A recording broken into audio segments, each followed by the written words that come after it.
Hey everybody, I'm Jody Vance.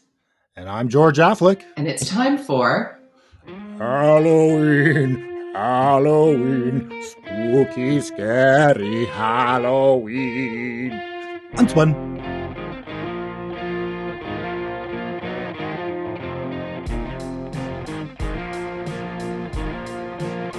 I don't like it. Yeah. I don't like Halloween at all. I've never liked Halloween. Really? Have I said that every year? I think I've said that every year. Oh, yeah, dressing up and stuff. In fact, I was watching the morning show. It was funny. I don't know if you watched this TV show, the morning show. And you used to do a morning show. So I watched the morning show. Did you watch the one where she get to come with the glasses? They ask her to wear the Marx Brothers, or not, and she's like, "Yeah, no, I'm not going to wear that." Yeah, I'm not going to wear that, which is me for 5 straight years at breakfast television. And you want to know what? I would be like, everybody else there was so pissed at me because they love Halloween, and I'm like, listen, if some news breaks, I'm the news anchor. I am not doing the news anchor dressed as Uhura from Star Trek. And I love Star Trek and I love Uhura, but I'm not. Anyway, I could go on and on. But if it actually stems from working in bars and restaurants, I had to dress up and serve. Every Halloween, there was always, doesn't matter. You got your dose. I'm done. I love it for the kids. I'll hand out the candy. I'm surrounded by pumpkins right now. Hold on. I can't get a pumpkin. I'm wrecking it. I couldn't get it. We're trying to get a pumpkin. We can't get one. Scary. Ooh, I know. It's a pumpkin with looks like a round circle eyes. Very impressive. It's SpongeBob. For those who can't see, very impressive carving on your. Thank you very much. We have 5. They're $3 at, I think, Save On. No, went there, empty, gone. People are buying like 10, 15 pumpkins. They're pumping crazy. People are so bored, I guess, they're just carving their asses off. The Safeway at Broadway and McDonald has humonga bins of pumpkins for cheap. So maybe it's just downtown. We head there after because we're doing our carving tomorrow night, I guess, what the plan is. Okay, so I'm not a big fan. Anyways, I don't like dressing up either. My kids are like, come on, Dad. I'm like, ugh. So, but I like Halloween because I like candy. I love the candy. I love the chips. I don't like eating it out. I like eating it. Exactly. Well, of course, George. Hey, yes. Always follow us for any breaking news out there. You got George _Affleck on Twitter at George_Affleck. I'm at Jody Vance, Jody with a Y, at Jody Vance on Twitter. Always breaking news. And sometimes we come into these podcasts thinking, oh boy, people are going to listen to them on any day, but we always record on a Thursday traditionally. And today, just moments before you hit record here, George, breaking news from the Premier's office and a little bit unnerving in the news that Premier John Horgan had found a lump on his neck. He had that lump on his neck removed. It was proved to not be cancer.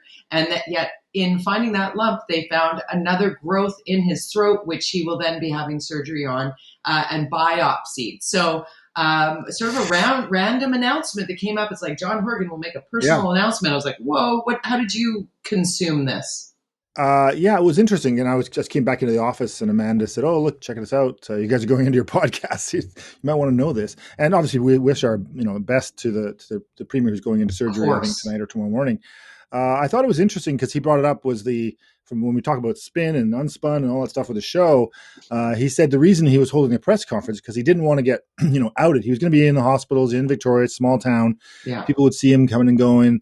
Speculation would unfold. And also I saw a tweet from McLean, our boss, this morning, who was saying the Premier's never in the legislature anymore. He's never in question period. Where the heck is he? 1 hour later. The press conference is held. So I think those are the questions, like, where is he? It may be a minor surgery at this stage. He'll have to wait and see what it is. But the speculation, the rumors, he wanted to get to deal with that by holding a press conference, which I thought was a smart move.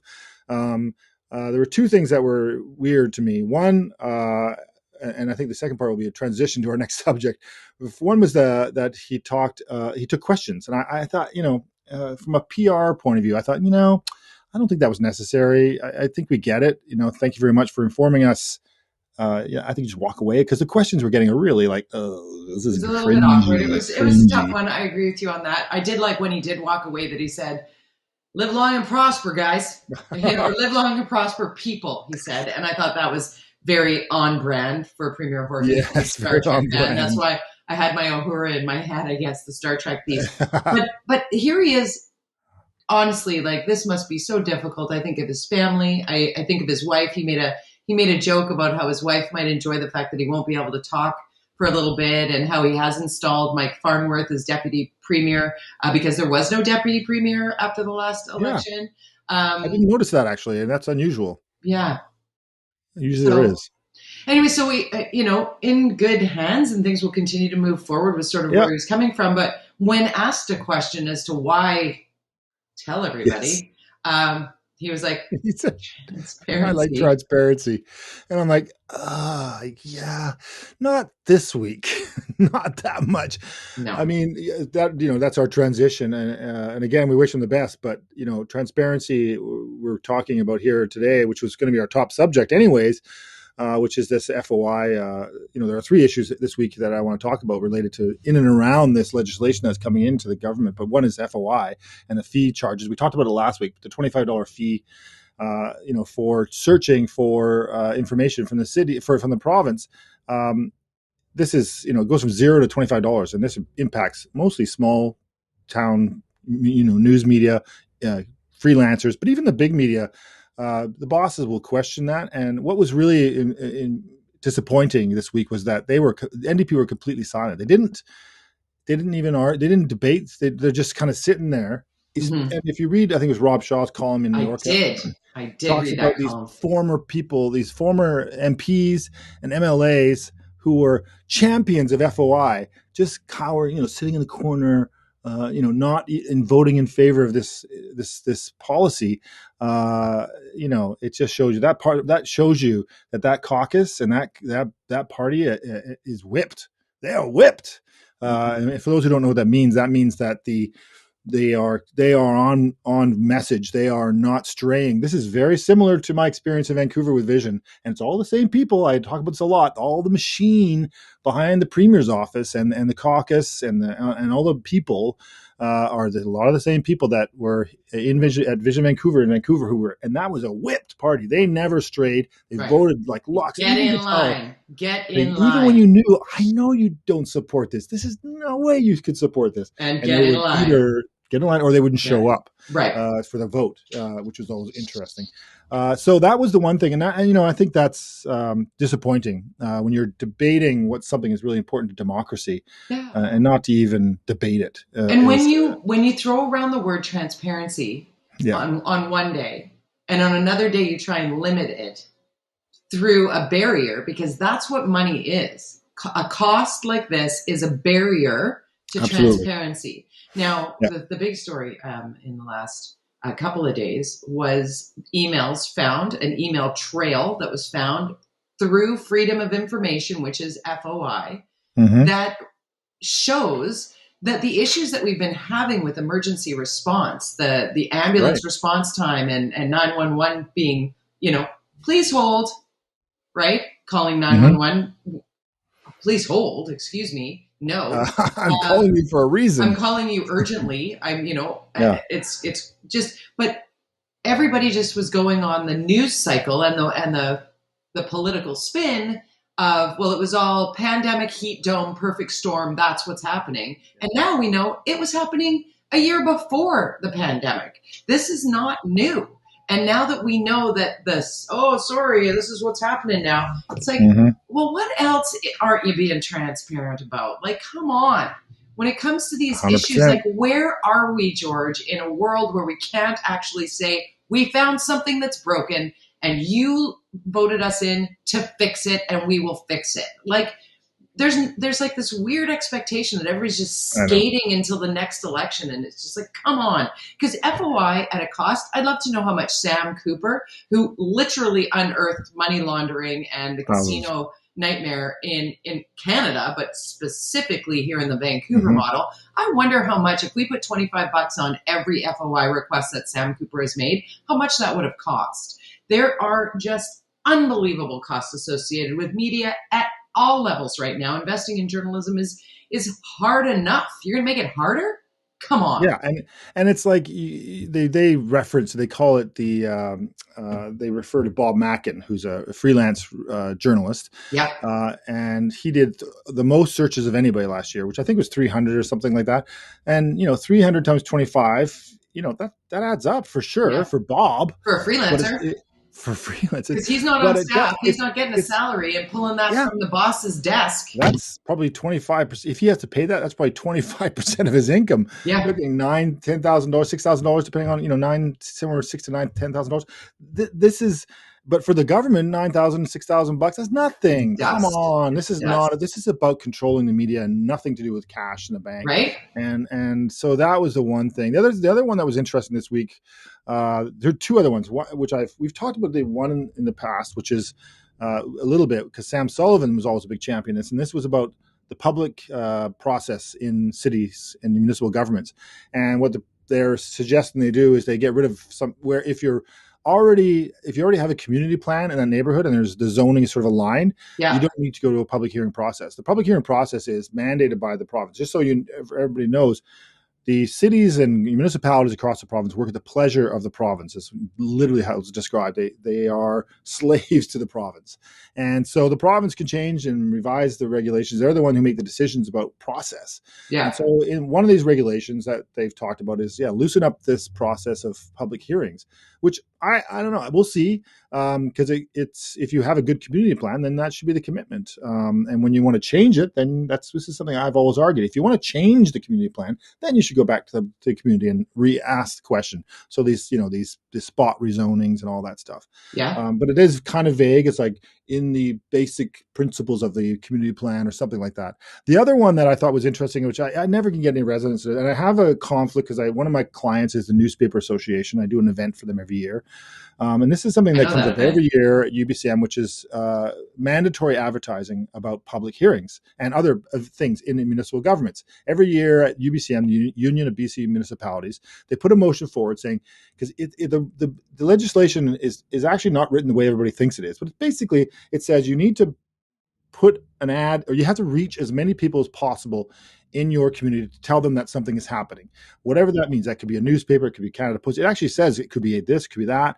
Whatever the medium is, you need to push the message out to as many people so that as many people can know about this, so they can be engaged. Right. And it's a rule, and it's not about newspapers. It's about reach. It's about telling people something. It just so happens that most communities in this province, the best way to get on everybody's doorstep is a newspaper, because they are still delivered to almost every single doorstep in this province. The only other way is Canada Post, which is really expensive. You can't reach these people if you just put a post on your website. That is in marketing. There's a difference between pushing your message out and pulling. And you're just here's a data that I always love to tell. How many people do you think watched when I was in council would watch our live stream amazing council meetings? How many do you think on an average would you think? 150. Yeah, that's twice as many as ours. There you go. I was being generous. I'm like 40 to 80, and half of those were probably staff. Yeah. So nobody's on these websites. Nobody's looking at City Hall stuff, and so this is a real problem that they're going to let municipalities just kind of not tell people, because of course politicians hate people who protest and come in and slow things down. They don't want to deal with the public. Why would they want to do that? Well, they were voted in. They want more opinions on what they've already planned. It's kind of like, in my mind, it's like the big corporate that has a job opening, already has their candidate, already knows who's going to get the job. Oh, but we got to post it. And then they have a bunch of people come in and waste their time only to go back to the person that they were going to do in the first place. Yeah. Right. Yeah. So there's that, the illusion of consultation that is rather at play. I saw an article today. I think it was Charlie Smith. I think it might've been in the Georgia Strait. And Charlie was just about, public consultation burnout, because right now the city of Vancouver is pushing out so much. What about this? What about this? What about this? What about this? Where people are like, I don't even know what we're talking about anymore. Because most people, right? But there's that too. Give them so much opportunity to consult that they do none of it. Right? It's like, what about the Broadway line? What about the False Creek? What about these massive upzoning? What about gentle density? What about da-da-da? It's like, but goes back to what you were saying, George. And I often say this, and I know it'll come back to haunt me when we disagree on something, but you're right about how once we establish a framework, why are we still discussing things within that framework? Yeah. If we spend all of this money and time and effort and conversation and consultation in creating this framework, don't change it. Just do it. And there should, and I've always said, and the Vancouver plan is a whole different beast, and it's not just about housing. Everybody talks about this is about housing. It's not. Vancouver plan is not about housing; it's about everything. Everything. But community plans, and they haven't done one community plan in now the 4 years that this council's been in power. And that's we did in my 7 years. I think we did 7 community plans. They haven't done one in now 4. It will be 4 years next year, which is terrible because that's where you talk about density and housing in these local area plans. And yeah, I've always argued there needs to be a strategic, predictable community planning process. And so we say we're going to be doing 2 every term or 3 every term, and just sometimes it'll be a renewal because things change, life changes, people change, absolutely, neighborhoods change. Instead of this thing, we're going to go in, we're going to plop a 60-story tower on this site that you thought you were going to get a 4-story building, and it gets rammed through because, well, that makes sense now. That's what people are talking about. That's what people are talking about with regard to the South Falls Creek, right? This area that has been largely co-op and affordable, that was done in the 70s, and then it was like radical density, and now it's like, whatever, got just under 6,000. I'm guesstimating here because it's been a few days since I read up on it, but it was like what was sort of just under 6,000 is now going to become over 10,000 units. And they're going to be 3 38-story buildings built on those, and how they will buy out the city lease and move people who are on those leases because they're coming to the place where they can't even re-up their mortgage anymore because there's not enough time. Like, these people have been living in limbo. I know people personally who live in that Marina Walk or whatever down by Granville Island. That is strata units. It's terrifying for them. My aunt moved out after 20 years of living in this beautiful spot, and she had to get herself out of there because if all of a sudden it tanked, there goes her life's investment. Lucky she got out. Lucky she got out. She was lucky she got out. But it's just crazy now to hear that. I mean, ask the people on Fairview Slopes how they're going to feel about 38-story buildings plunked in front of them where they bought. Wow, views are not protected. No, but this is going to be the interesting piece, right? Yeah. This is the interesting sort of plunk, plunk, plunk, plunk, plunk, and that'll rally up the NIMBYs instead of just like, let's build some places for people to live.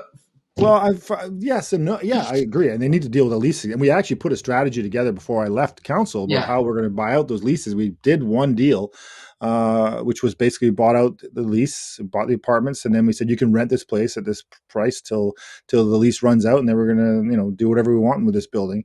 And so we gave them a set lease, a set rent if they wanted, or they could leave with the cash. Yeah. And that was a template that was supposed to be used throughout the whole South Falls Creek, which is, for those who are listening or watching, if you don't know Vancouver, it's kind of like the older area of Falls Creek, not the new next area. Next to Granville Island. Yaletown, or Yaletown is the fancy area. They cross the water. Yeah. And my kids went to school there because I live across the water. There was no school in Yaletown when I was there, so we'd go across to the school there. It's a great community. And they're very involved, and the neighborhood actually is very open to more density.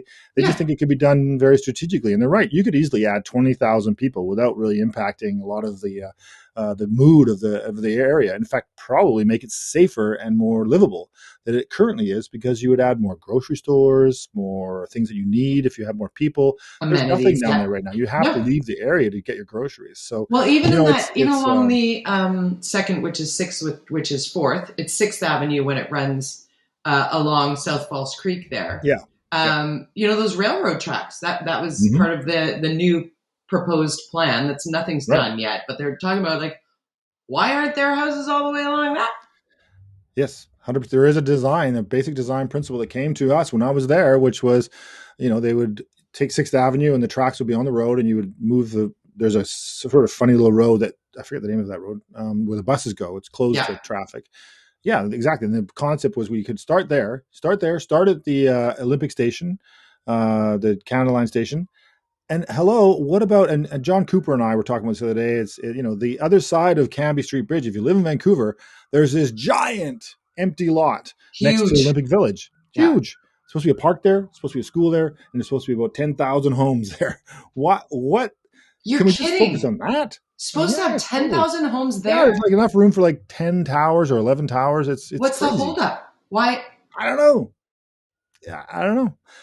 I think right now developers in this city are just not interested in developing in Right. Vancouver. This council is so dysfunctional that they have no trust in any ideas that they come to council with. But the land is owned by the city, and I think the city is really having a challenge with the concept of a leasehold design or concept. So for those people who don't understand, there's freehold and leasehold. So freehold is when you own the property underneath your ground. So you live in a freehold, but there's 6 units on it. But a lot of the buildings in the West End and the Falls Creek area you talk about are on leasehold land. And weirdly, back in the 70s, they did a 40 or so it was like 60-year lease. It was a weird, usually it's a 99-year lease. And quite often there's a rollover kind of clause of some form. Yeah. But in this case, there wasn't, and there was no, it was just like and 60 years came pretty fast. It's like, wow, Yeah. we're here. So Says the city, I think, has a real challenge because of the negative stuff we're hearing from Falls Creek, South Falls Creek. I think there's a lot of apprehension by developers to get into bed with a city on a leasehold piece of property when they think, I don't want to deal with this. Yeah, but that usually might be a mess. The price of a home is 20 to 30% less in the leasehold. Yeah. The development costs are way less. So there's a real incentive to do it. But for whatever reason, they can't seem to get anybody, or they're just not moving forward with it. It's a question for this council, all 11 of them. What are you guys doing with all your time? Let's see if we can follow up on that. I want to move to a couple other topics here before we run out of time. The next one is Andrew Weaver, the former Green Party leader in BC, now has aligned himself both with Trudeau and his climate change plan, and then also is in support of the new Clean BC. On your first, I was like, get that knife out of my back. Come on, you kill me. I know. Like, what happened to the Green Party? He's very interesting and very funny because I've gone back and forth with him on Twitter. Full disclosure, I've chatted with him about interesting that you're here sort of taking on what used to be the movement that was behind you, because he is definitely in saying this is. He basically said to Trudeau, "This is the plan I've dreamt up since I was a teenager." And then wow. And then with this Clean BC is this is the plan that's gonna it checks all the boxes. And then the hardcore environmentalist movement are like, "What are you doing? How dare you compromise? Want zero everything." There's no compromise. So how do you see this? How do you see this with Andrew Weaver? I would say when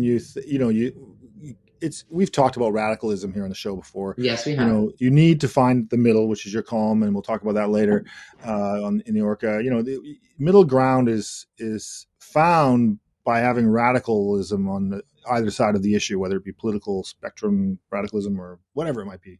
So the challenge I think that people have is that Andrew Weaver is seeing his view of the world from just a few years back, not that long ago, when this would have been revolutionary. Now it's just, whatever. But in his eyes, and I would say to a lot of people who, have been fighting, are saying, this is what we were asking for. We're 20 years late, but at least that's something, because we can't just keep arguing about this. We can't. We got to move.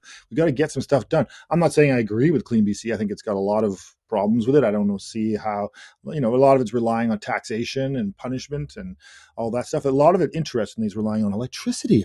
Oh my gosh, what did Andrew Weaver and what did the NDP not like? Oh, Site C. What a strange thing. Now they 100% need Site C. They probably need 2 more Site Cs unless they decide to go nuclear and start doing nuclear power plants, because that's the only way we can get to the goals that they've defined is by switching over to electric, which even in BC where it's cheap, it's still pretty expensive compared to gas and other options for us. But at least we have that in BC. Other places don't have that. I'm with you on, we got to start somewhere. And this back and forth from one extreme to the other, oil and gas versus the super hardcore shut everything down, everything. Nothing gets done. Nothing gets done. I worry about it all the time. Seeing the cyclone, bomb, depression, whatever we just had. And then we had the heat dome. And then what? Are we waiting for extreme weather? I don't think we are anymore. I don't think anybody. COP26 is actually they're meteorological terms. Are they? They are. They are. I learned that from Joanna Wagstaff. I thought some PR company was hired to do this. No. I checked. Joanna Wagstaff at CBC, she kept saying, I wish I was coming up with these guys. These are actual terms for that are that extreme. All right. It's in the. They're getting better. Whatever the dictionary of crazy weather terms is gets better as the world gets worse. But this one didn't happen. Your cyclone storm, whatever the heck it was called, The cyclone didn't happen, bomb. did it? Yeah. Yeah, the bomb didn't happen. You know what? The bomb didn't come ashore with the veracity that was expected, but it was sustained wind and rain for 36 hours, where we usually have a storm that just rolls on shore. It sat there and churned, right. And there was some significant damage. And certainly after having had the wildfires, then you get unstable ground, blah, blah, blah. I could go on because I just talked to my cousins down in Northern California, where they were hit after going 500 days with absolutely no rain. They got a year's worth of rain in one day. It's crazy. And mudslides. And I mean, it's crazy. Can I talk also just a little bit of crazy? I should be careful with this term. Okay. People went a little bit nuts after Dr. Henry cranked that machine, the sound machine at the first Canucks game. Right. The siren. Yes. I loved seeing the Canucks. After seeing hockey played last year with just tarps in the stands, I feel like we're coming out of it a little bit, being able to actually have fans in the stands and everybody double backs and all of that. And I'm a huge sports fan. Well, this is why I'm going to dominate this 2 seconds of the conversation. This is my sport. This is being here with you, talking politics. That's my sport of choice. Woo! Run the siren praise. I should have brought that today's opening. You should have. But, seeing Dr. Henry do that and the cheer that she got, and then, of course, somebody takes a picture of her sitting in one of the booths, one of the corporate booths, whatever, private suites, whatever you want to call them. We've all been to one of them for one event or another. And there she is sitting in her spot and having a glass of whatever, wine. I'll call it wine. I don't know. And somebody takes a picture of her and says, "Look at her, she's not wearing a mask." And it's just like, oh my, you know what, everybody? When you're sitting at your restaurant seat, you don't need to wear a mask. The most dangerous thing about a sporting event like that is when you're exiting and you're shoulder to shoulder and you're with a bunch of people in close quarters. That's when you wear your mask. When you are sitting at the table with your cohort or with your whatever, fully vaccinated friend, you can remove your mask. These are not complicated pieces of the puzzle. It drives me crazy, especially when the anti-mask, anti-science, anti-vaxxer attacks like that, because they're none of it. They're not vaccinated, they're not believing science, and they're not wearing a mask. So stop pointing other people's situations out and rant. And also, even back in the day, at the beginning of the pandemic, even before we knew it was a pandemic, there was the dentist conference, and then there was the rugby thing, I think, or whatever it was, some sporting event, and people got a whole bunch of COVID at the convention, and nobody got it at the rugby event. That's right. It was the rugby sevens. Same week. But it was because you're face to face in close quarter and not with. It's like the difference of shopping in a little corner store and a Costco. The odds of you getting it in one where it's closer and ventilation is less, or bigger and more air circulation. I mean, these are. And generally, at Canucks games, especially this last couple, people aren't shouting and screaming; they're crying. So see, you do know your sports. Hey, they beat the Kraken, and I would like to just point out. Oh, come on. It's a brand new team. I mean, I know the Kraken scored first, which I like. And then the Canucks won, which we will always have in their books. First ever home game for that team. The Canucks won. Go Whitecaps. All right. Go Whitecaps. I got like 2 minutes to tell you I'm embarrassed. I'm embarrassed about my column. You published it, so I'm embarrassed about the subject matter because I am worried about waiting. I'm worried about waiting. I'm worried. Go ahead. Well, I mean, I was out. It was family gathering. There was a big birthday in my family. And so all of us together for the first, everybody's vaccinated. We're all at a big house. And one of my relatives, who is a frontline healthcare worker, we're just standing there over the appetizers, having a little chit chat. She's like, "Oh, you know what? You're probably the most high risk person here." And I'm like, "What?" Right. And she goes, "Well, because you got your shot in January, February in 28 days. And so you didn't have them." And I'm like, "Great. Okay." And I'm standing there like, "I need a booster shot." And then I thought, I need a booster shot really when there are millions and millions of people on the planet who don't even have one. And that got me thinking about those who won't take a shot. And anyways, go read my column. It's sort of it's my personal existential thesis. And just it's almost like a little history thing as well. Remembering back to those days so long ago in January, when and how much we've learned. It's just like crazy how much we're learning every day about certainly vaccinations and certainly about this COVID. Remember when I was super lucky? Remember when I was considered super lucky now I'm the unlucky one because I didn't have the 4-month wait, which, by the way, Dr. Danuta Skowronski deserves a medal. And I wouldn't be surprised if she got one. She's being written up in the New England Journal of Medicine for discovering the fact that a delay between dose 1 and dose 2 gives exponentially stronger and longer lasting immunity. Go read about it. You should be the one ringing the thing at the Canucks game up on you, Henry. Oh, Danuta. I struggled with pronouncing Dr. Skowronski's name really for the first 3 times I interviewed her. Now she's like, I want a t-shirt that says Team Skowronski. Let's go. Anyways, that's all the time we have for Unspun. Make sure you go to theorca.ca and sign up for the Fin. It is the best direct-to-inbox information Monday to Friday that you could possibly get. Everything you need to read to be up on things here in BC and tuned in. And you know what, George? More and more we're getting people who say, I love your podcast. So high fives to you. There you go. High fives. Later, Gator. See you next week. Bye.